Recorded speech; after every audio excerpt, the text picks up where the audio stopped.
দেশের জনগণই এ দেশকে নতুন করে গড়ে তুলবে। বাইরের কোনো দেশ কেউ এই দেশকে ভাঙতে পারবে না এবং গড়তেও পারবে না। আজ রাজধানীর নর্থ সাউথ বিশ্ববিদ্যালয়ে অ্যাম্বাসেডর সিরাজুল ইসলাম ফাউন্ডেশন আয়োজিত আলোচনা সভায় এসব কথা বলেন বিএনপির মহাসচিব মির্জা ফখরুল ইসলাম আলমগীর।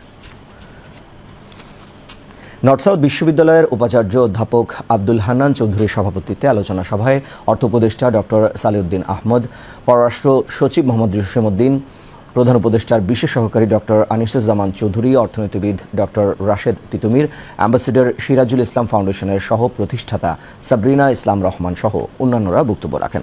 আলোচনা সভায় মির্জা ফখরুল ইসলাম আলমগীর বলেন, গণতন্ত্রের ধারা অব্যাহত রাখতে হবে, কারণ এর কোনো বিকল্প নেই।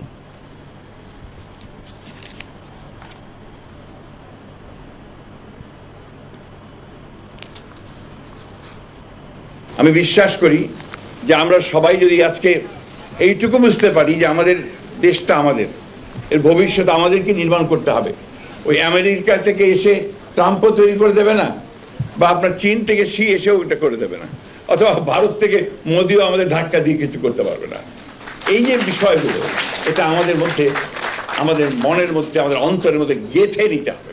একটা কথা খুব জোর দিয়ে বলতে চাই, গণতন্ত্রের কোনো বিকল্প নেই এবং গণতন্ত্রকে চাপিয়ে দেওয়া যায় না। ইট ক্যানট বি ইম্পোজড। আপনি আমার উপরে চাপিয়ে দিলেন তা দেওয়া যাবে না। চর্চা করতে হবে, প্র্যাকটিস করতে হবে, সেই জায়গাগুলোকে খোলা রাখতে হবে।